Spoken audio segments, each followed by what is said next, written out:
Dov is a professor of law, and he's the director of the SWAT4HCLS Institute for Legal Implications of Emerging Technologies at SWAT4HCLS in Israel. I'm happy to hear, A, to pronounce that, and B, to hear much more about the things you're working on. So, Dov, the floor is yours. And thank you very much. Enjoy the day.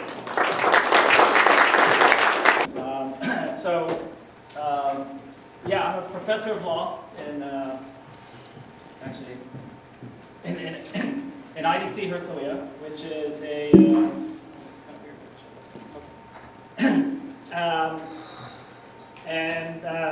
to give you my bona fides, I guess, my background is also, so I have a doctorate in bioinformatics from Mark Gerstein's lab at Yale. I'm still part of that lab to a lesser degree, and we do a lot of stuff in this area, but I apologize today.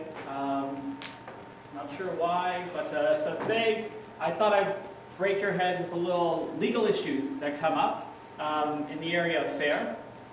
But just a quick advertisement.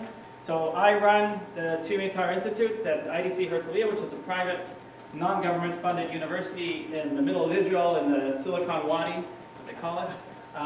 And I host students from across my university where we look at the ethical, the legal, and the social implications of new and emerging technologies, high-tech, biotech, clean tech. And I'm always looking for opportunities for my students to interact with other students across the planet. We've done some stuff, or we're working on some stuff with SMU in Singapore, maybe something in Maastricht, who knows what, and Stanford, maybe Berkeley. So we're always looking to do stuff. I happen to enjoy what I do, so we do a lot of fun things. So we have also, in addition to all our academic work, we run other sorts of conferences. I can't read it, it's in Hebrew, but I apologize. We've done conferences in the areas of not only intellectual property and bioinformatics, but also stuff in the area of smart cities, fake news, which is always exciting, always comes up every day in my Facebook feed.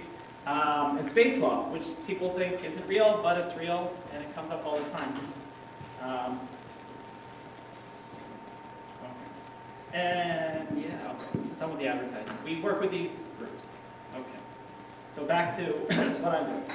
So I thought, I wasn't here yesterday. My flight got rerouted around France because France is closed because of the strikes, so I couldn't fly over France.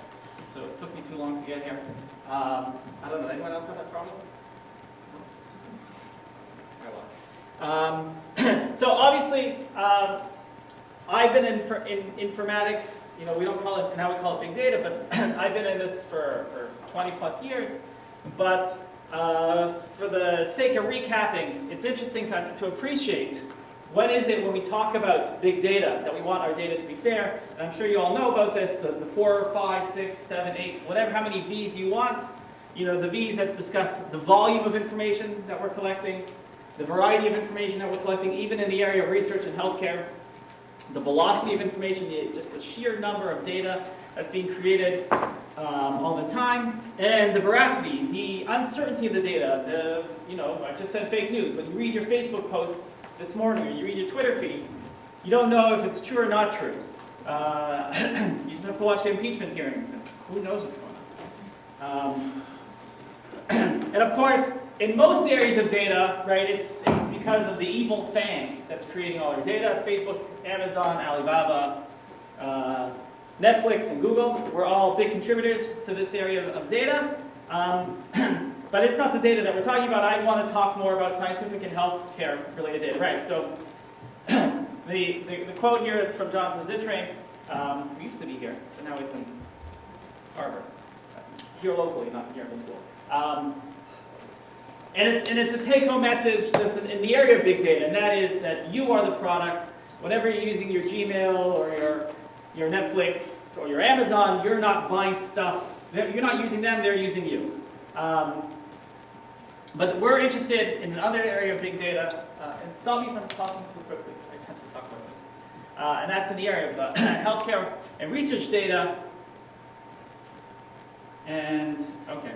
So, the Hague Declaration on access to data and access to knowledge sort of gave these numbers, and I think they're probably the most recent, and that is, I mean, some of these values are crazy. The amount of information, I think they're talking both academic and non-academic, we're doubling. The total amount of data available is doubling every 2 years. By 2020, which is around the corner at this point, we'll have 44 zettabytes or 44 trillion gigabytes worth of data floating around. And not just cat pictures, but real information as well. 90% of the world's data has been created in the last 2 years. This is a little more relevant. Over 50 million scholarly articles are currently in existence. I've read like 2 of them. I don't know how many you get around to reading, but it's hard. 2.4 million scholarly articles were published in 2013, or 1 every 13 seconds. So there's a lot of data out there. A lot of it's very unstructured. With the stuff that I've done in the Gerstein lab at Yale had a lot to do with the structure of this data. And I think the last point is the most relevant point is it's worth a ton of money. All this data is very valuable. There are websites now that will let you sell your health data to various firms. They'll let you sell your data to various firms. It's worth like 50 bucks or something like that. So this data has value. And of course, the UNESCO has their International Bioethics Committee, and they're very worried about this big data and the use of this big data. And I just highlighted this one thing.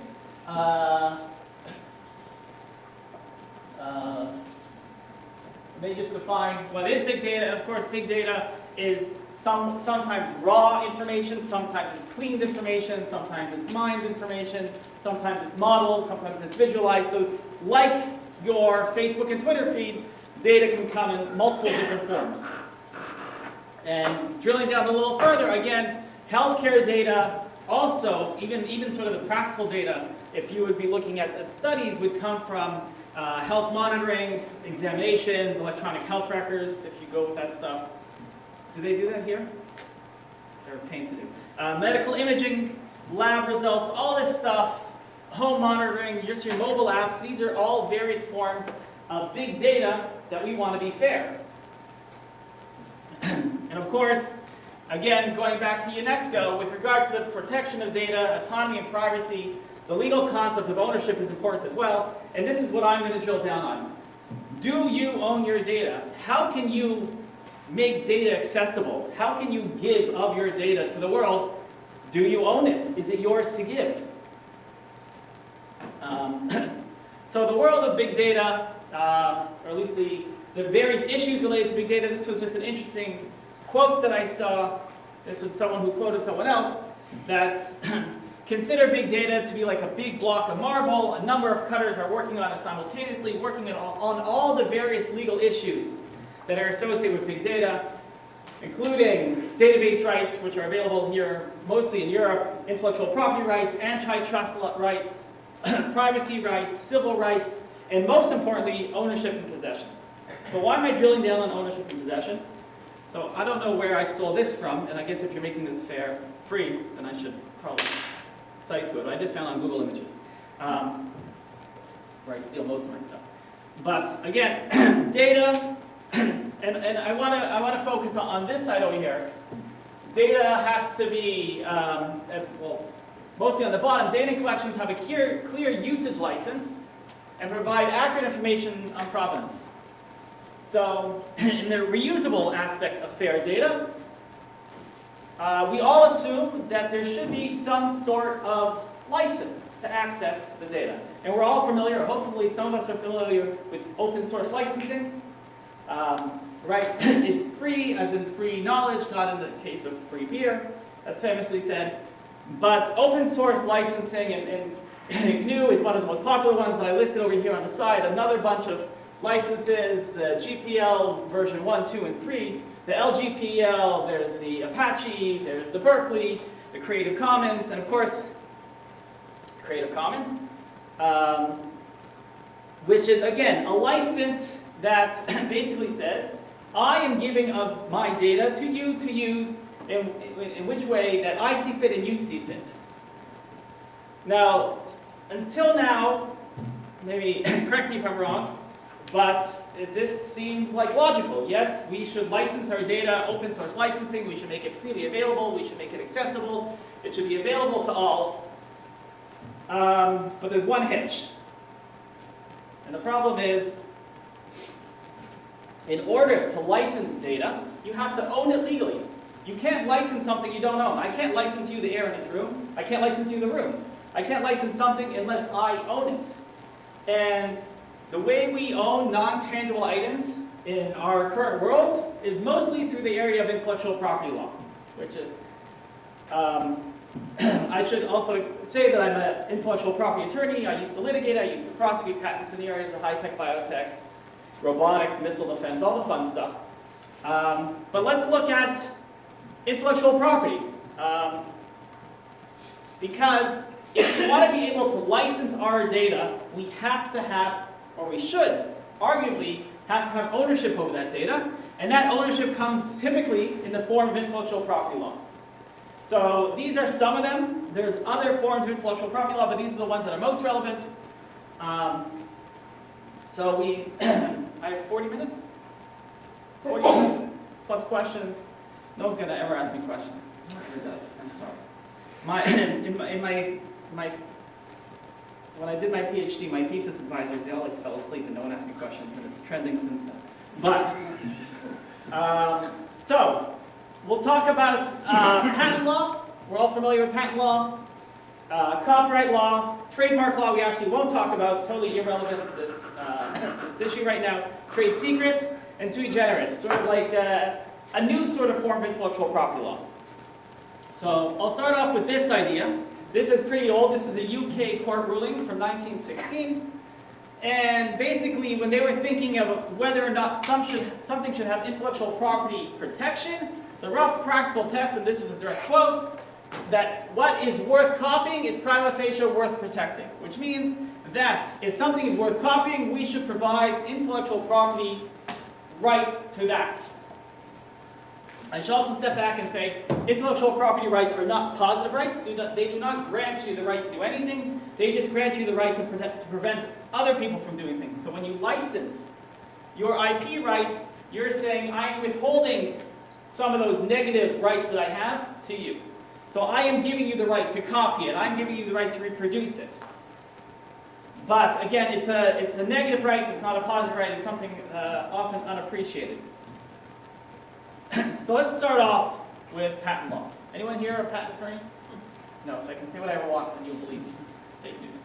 So, patent law has a final sort of process to decide whether or not something is patentable. And the goal here is to decide whether or not the big data that you're producing, or that you want to license, or that is being licensed to you, is patentable. If it's patentable, arguably you could license it. If it's not patentable, we'll have to find another way that you could own it so that you can license it. So I'm a USPTO patent attorney, so I'll do the US law, not the European law, but it's basically all the same. In order for something to be patentable, there are a number of hurdles that have to be passed. Number one, it has to be patentable subject matter, which means it has to fit within the scope of the law. The law says what can be patented and what cannot be patented, and if you fit in the scope of the law that says you can be patented, then you can move along in the funnel. Something also needs to have utility, which means it has to have some sort of use. In the European patent laws, utility also includes things that aren't evil. The American patent law doesn't care if it's evil or not, provided it's not a tax cheat. If it's a tax cheat, it's too evil to patent. Everything else is patentable. You could patent the world's best killing machine, and that would be fine. You still can't patent tax cheats. So we have utility, and then once something has utility, when the US, the bar for utility is so low, actually, that when I was learning patent law, they basically said that if I was patenting whatever was in this bottle, they would say, pour it out of the grass. If the grass dies, you've created a weed killer. If the grass lives, you've created something that helps grass grow. That's the sum total of utility. Then it has to be novel, and it has to be non-obvious. Novel means it has to be new to the world, never existed anywhere on the planet. And non-obvious means that if I'm combining two things, it wouldn't have been obvious. So if I'm combining two things that used to exist, and I'm putting them together in one, it couldn't have been obvious to combine them together. Patentable subject matter. If you pass all those hurdles and you pay $60,000, you can get a patent. So again, I'm focusing on the US patent law to decide whether or not we can patent big data. And again, here's a patent for something incredibly stupid, and yet it got a patent. I don't know, anyone ever written one of those? Me neither. So patent law says, whoever invents or discovers a new or useful process, machine, manufacture, or composition of matter. Does big data fit into that? Arguably not. At one point, in a famous case called Chakrabarty in 1981, the judge, quoting a 1950s legislator, said that what you can patent is anything under the sun that is made by man, including that thing on top. Some man must have made that, or a woman, but probably a man. It was kind of stupid. We have to decide whether or not we can fit big data into this. So what is patentable subject matter as per that law? It includes a device, like a telephone, a design, like the Coca-Cola bottle, a plant, if you created an asexually producing plant. But what is not patentable is what's known as natural phenomenon. So a wild plant or DNA, such as DNA that Miri tried to patent and everyone yelled at them for doing that. An abstract idea, such as an algorithm. And the law of nature, gravity, or fire, or other sorts of laws of nature. And the US courts, and actually courts across the world, have been drilling down on this more, trying to narrow the scope of what is and what is not patentable subject matter. And there's all these flow charts. This is just one of them to decide if something or is not patentable subject matter. And for the sake of time and conciseness, I'll tell you, big data is not patentable subject matter. It either falls into the area of an abstract idea, or if it's factual data, it's a natural phenomenon, or in some cases, it may be a law of nature, but in any event, most likely, you cannot patent big data as a fact.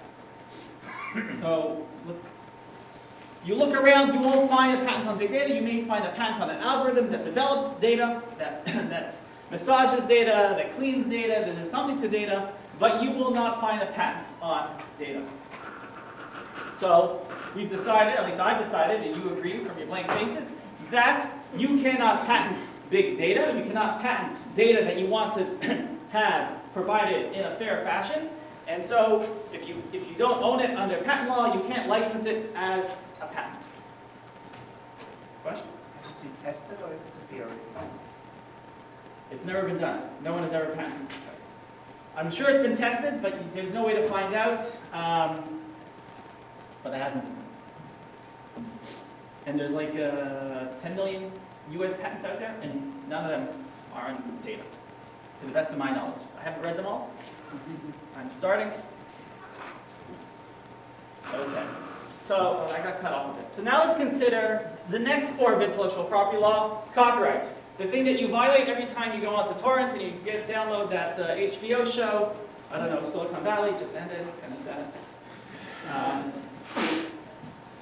So that is what you violate when you do that. And copyright maybe arguably is a closer area to protect, right? We copyright books, we copyright databases, things like that. So maybe it makes more sense to sort of shoehorn big data, or data, any form of data, into the area of copyright. So looking at the copyright law, and again I'm focusing on the US law, but it's basically the same across the board. Copyright protection subsists in accordance with this title in original works of authorship fixed in any tangible medium. Tangible medium just means written down. It could be written down on a USB stick.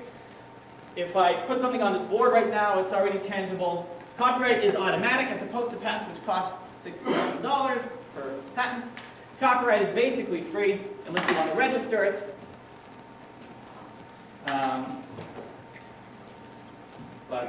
Okay.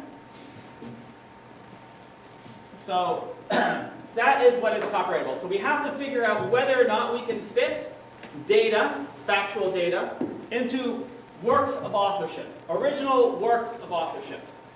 So already I'll tell you, a problem is if you are using artificial intelligence and machine learning to create some of your data, you probably don't have authorship, because authorship has to be, arguably has to be a person. It was recently tested to see whether or not a monkey could be an author, when there was a monkey that took a selfie, and PETA tried to give that monkey copyright over that picture, and PETA lost because the US law specifically says you cannot give copyright to animals or to plants. I don't know how plants can do it, but we'll find out sometime. So if you're unless you are creating the data, you probably don't have an author. So you need a human being to be the author. So let's say arguably you have that human being to be an author. What is copyrightable?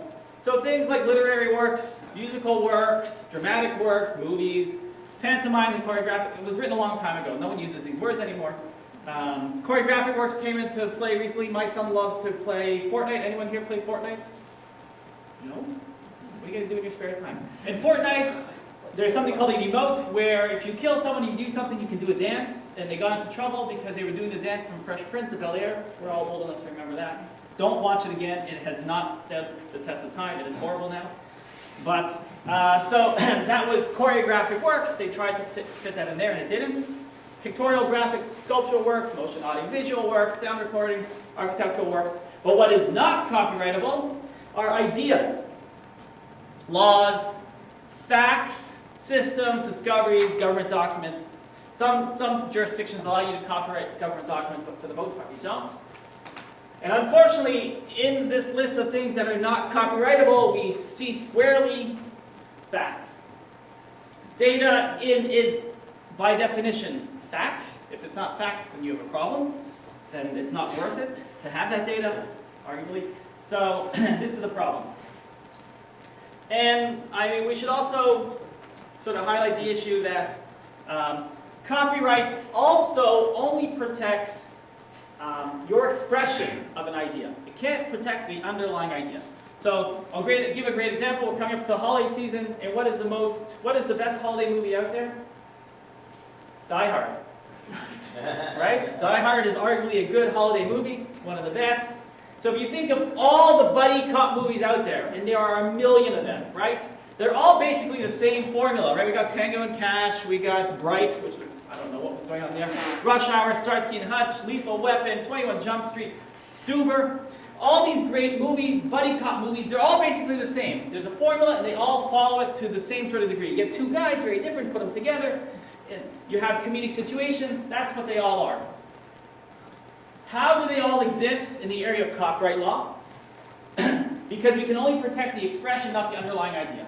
You can only protect my expression of the buddy cop movie, not the idea of the buddy cop movie. Similarly, you cannot protect facts under copyright law, because the same reason you can't protect ideas is because copyright doesn't like protecting what's known as the building blocks of knowledge. Something that we need to build more knowledge on, copyright says, let's not protect it, because we want to promote innovation. And it's hard to promote innovation if we provide too much protection. So we're sort of lost here. So, and copyright, maybe if you can't protect your facts, maybe you can protect your compilation of facts, your databases. I got into law, I shouldn't say this, but I will. I got into law because when I was doing my research, during my doctoral research, I got threatened with a lawsuit for copyright infringement for going into a yeast interaction, protein interaction database, and sucking the data off. I wrote a little Perl script, and it sucked all the data off the internet. I had a license to the database, but they were trying to sell themselves. I don't know anyone here, hopefully doesn't represent that company anymore. And they threatened to sue me for taking data off of their database. They argued that they owned the database, at least, and they could prevent me from using it. So there was this concept called sweat of the brow, this idea that if you put an effort into making something, you owned it. You were given copyright over it. And that featured most prominently in the area of phone books. You guys remember phone books? Those yellow things. I have a picture of some ones that are currently in use over here. And the courts, it was assumed that if you had a database, and this was a simple database, a list of names, numbers, and addresses, that you could get copyright protection on that. And arguably, you could also get copyright protection on your list of data that you want to provide fairly. And the court said no. that was a stupid idea of ours, that we would let you have some sort of copyright protection on your database, and the court in 1991, the US court in 1991, threw it out. They said goodbye, no more protection for databases of facts. You can have some form of protection for stuff like that. So the courts, this got cut off. I'll skip it because I can't read it. Can't read on that setting. Okay. Anyways, Judge Brandeis at some point also said you should be able to protect databases. But there was one way that the court said, at least the Seventh Circuit in Chicago, basically said that you could protect databases if you had a contract. Even though you don't own the underlying data, if you had a contract and the other side agreed to the contract, then you could protect your database. And how was this contract formed? Remember when you used to buy software in a box and there was like a disk inside, you put that disk, no people here probably don't even have disk drives or CD drives or DVD drives, but it used to be like that. And the contract was as soon as you open up the plastic, you are contractually obligated to follow the terms and conditions, the EULA, right? The thing that you click on, I agree. No one reads that stuff, right? If you go on if you go onto Amazon right now, AWS Web Services, and you look at their contract, somewhere around number 7, paragraph 74, it'll actually literally say, we grant you the right to do A, B, and C, unless there is a zombie apocalypse. It says that literally in the Amazon Web Service contracts, these terms are null and void in the case of a zombie apocalypse. It doesn't say like that. It says if a virus attacks humans and they start eating brain. But everyone knows it's a zombie apocalypse. So, arguably, you still can protect your copyright, your database, to some degree if you had a contract. But how, if you have a factual database, if you prove that someone copied it and they didn't come up with the data on their own? So if you, the easiest way to do it is assault. Assaulting your database. You throw in some fake information. So if you go into any dictionary, you will find fake words in there. If you go into a phone book, there'll be fake names and addresses. And if you go into Google Maps has fake cities in there because they want to be able to prove that you copied it from them. If you put in the fake city, we know you copied it from Google. If you look it up on Wikipedia, I think it's called Algo. It's in upstate New York or something like that. Okay, so copyright isn't good. Patents isn't good. We're left with trade secrets. I have no clue how much time. So trade secret is great unless you want to be fair. Trade secret basically says, I'm holding this close to my chest. I'm not letting you see my data. So you could arguably protect your data under trade secret, but it defeats the purpose because then you really can't share it. Then you have to sign an NDA, and then you have to limit access to the data, and that's the opposite of fair. So trade secret doesn't work. It kind of works, but it doesn't work for our purposes. And it's not really IP in the classical sense anyways. So WIPO, this is from October 2019, has been thinking about this issue. Surprisingly, there's not a lot written about this, but there is a concern that big data and data is the oil, is the gold, it's the thing that makes the fourth industrial revolution work. Right, we're on the fourth one already, at least that's what Forbes says. But basically, trade secret's the only way to protect it, and that defeats the purpose, and trade secret isn't really intellectual property to begin with. So, if you don't own it under intellectual property, again, we're back to the original question. How do you license it? So, the World Trade Organization has something in their TRIPS, the Trade-Related Aspects of Intellectual Property Rights Treaty, that basically says that you should be able to protect computer programs and compilations of data. You can't protect the factual nature of that data, you can't protect the underlying facts, but you can protect and arguably license your database. Not the data itself, but the database. Unfortunately, most jurisdictions on the planet haven't incorporated this aspect of TRIPS, and so not really relevant, but it will be relevant in a slide. The United States has something called the Digital Millennium Copyright Act, signed into law by Bill Clinton in 1998. And there's also some sort of intellectual property rights, but again, it's a weird sort of right. You can protect your database or kind of claim ownership over your database if and only if you protect it with some sort of digital rights management tool, so like I don't know, password protection or something like that. And then only if and when someone breaks, they hack into you, then they have infringed on your rights.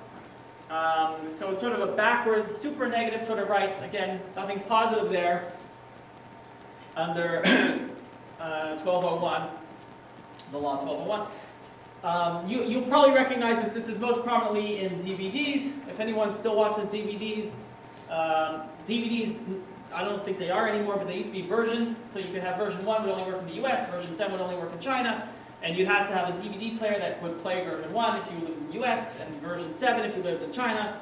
And the point of that was to not allow people to get cheap DVDs from China and watch them in the US, and not to harm the market. But there was a way to crack that system, and if you cracked that, you would be in violation of that. So that's how you would violate 1201. But that's the extent of that protection. So we get to Europe. Whether or not it stays together, do we decide that tomorrow? Is that when the elections are? Okay, so whether or not there's 13 stars, 13? How many? 12. I'm thinking of the Americans. Whether or not there's 12 stars in this picture might change by the end of the year. No. There will be 12. It will always be 12? Yeah. Okay. Because the UK wasn't there to begin with, because they have the pound? I think the 12 has a different... different connotation. Okay. So, so the European Union, or the EC, the European Commission, has database protection. In 1996, it passed regulation to protect databases. It thought databases are the future. They weren't thinking about the databases that you guys are thinking of. They're thinking about mostly betting databases. That's where all the litigation is. So horse track databases and stuff like that.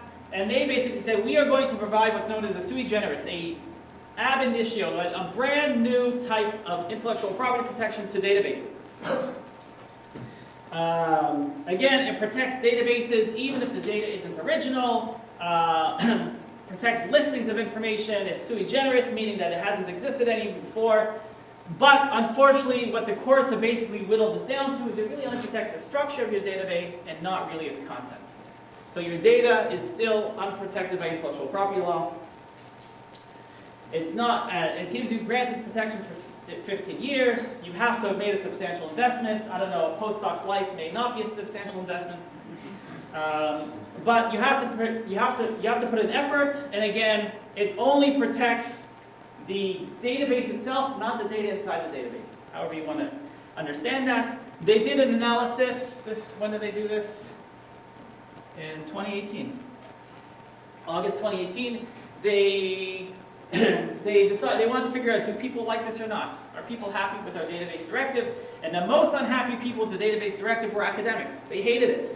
They thought it granted too much legal protection to the owners of databases. It made them not want to share it. They weren't sure whether or not they were in violation of a law. If they did what I did, they wrote a Perl script and they accessed all the data and they got in trouble for it. 2/3 of respondents in research and academic sector consider the sui generis right had a negative effect on the legal certainty for users. In general, the academics, I still don't like this database protection, has an impact on access to produce of data, what we're talking about today. Most of the negative opinions come from users from research and academic sectors. It impedes access to data. So arguably the ability to license data actually impedes access to this data.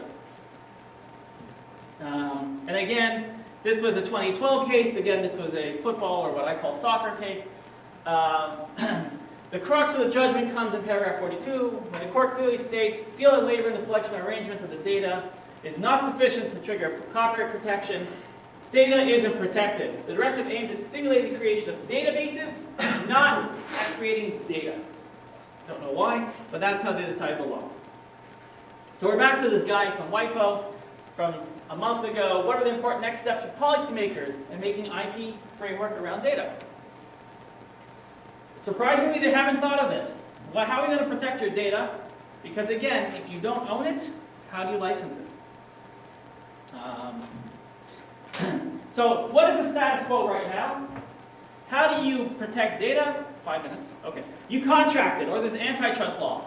It's mostly about restricting access. It doesn't really allow you so much to license it, and your licensing, you can't, like one of the best things about open source licensing is it's viral. You can't say, I'm going to license my data to, I'll license my data to this big healthcare company, and they will have to also provide whatever they extract from this data free to the academic world. It's much harder to do that in, well, I mean, that's how you would do it in, if you wrote a contract like that. But again, they'll come back to you and they can break the contract, but they won't be infringing your property rights because you arguably don't have the property. So the equation here is when you own something, it grants you benefits and control over that information or over that physical property like your house or the set of keys, whatever that represents. But possession doesn't mean ownership. You can possess data, but it doesn't mean that you own that data. So again, the Hague Declaration, 247 people, and I have not signed this, only 647 people have signed it. It's this idea that we have to figure out how to deal with this lack of sort of ideas what to do with this information, how to protect this information. They want to have revised licenses, they want to get rid of intellectual property law. So again, it's a declaration to improve knowledge creation in the digital age.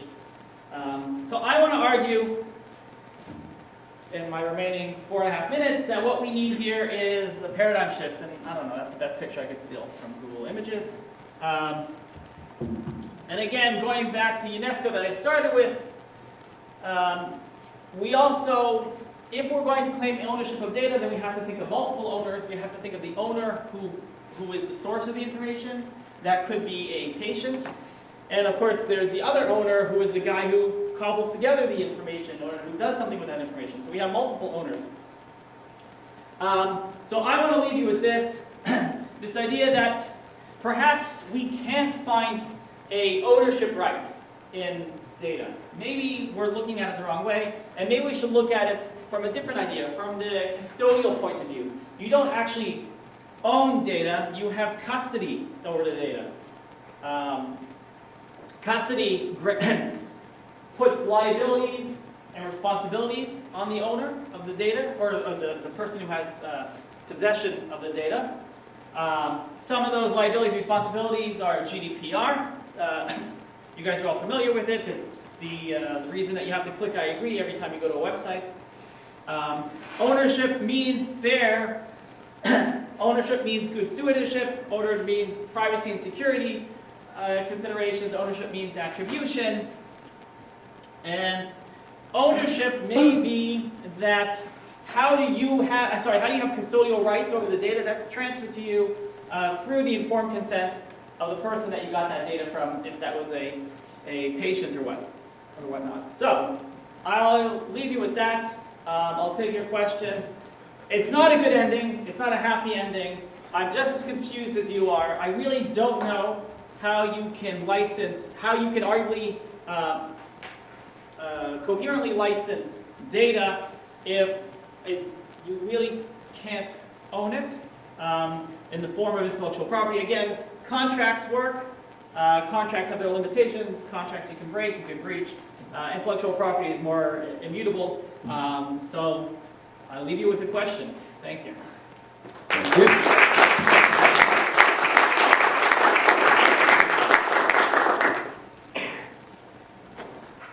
Questions? Yeah.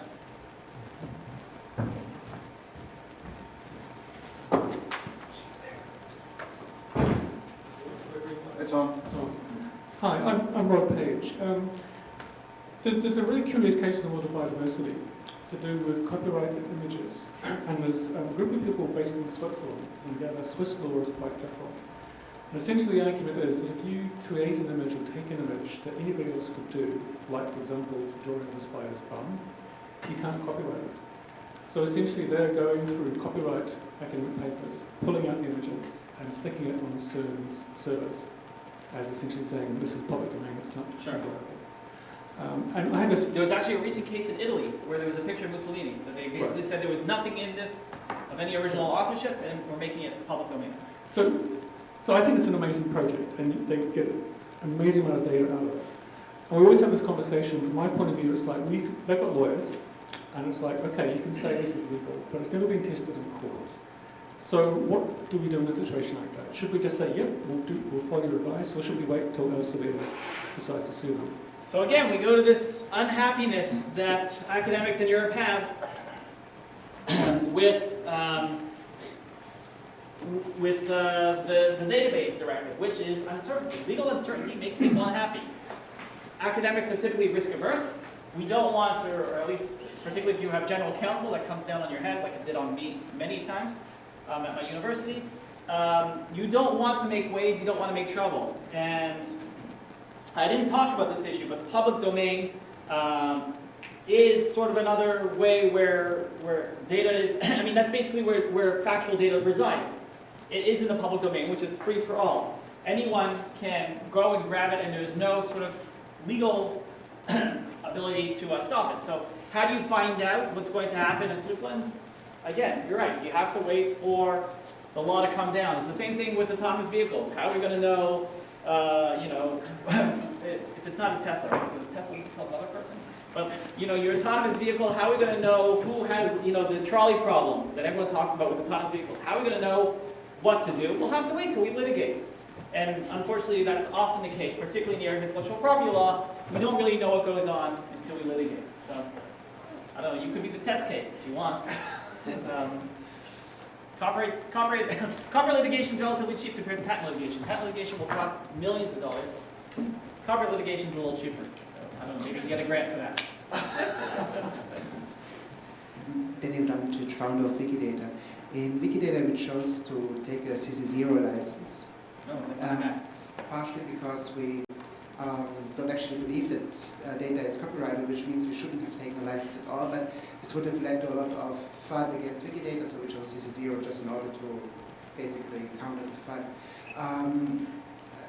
But I see that a lot of databases, particularly in the life sciences, use actually CC BY, CC BY SA, and similar licenses for the databases. And I wonder if you have any suggestions, because do you think this is actually even applicable? Do you think that works? Okay, so I should first say that I'm not licensed to give you legal advice in this jurisdiction. And as one of my law professors said, if this was actually legal advice, the bill would be in the mail.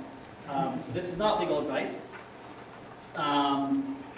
In Europe, databases are protected. They're protected by the database directive, which means that if you take the entire database without permission, you are infringing on their database directed rights.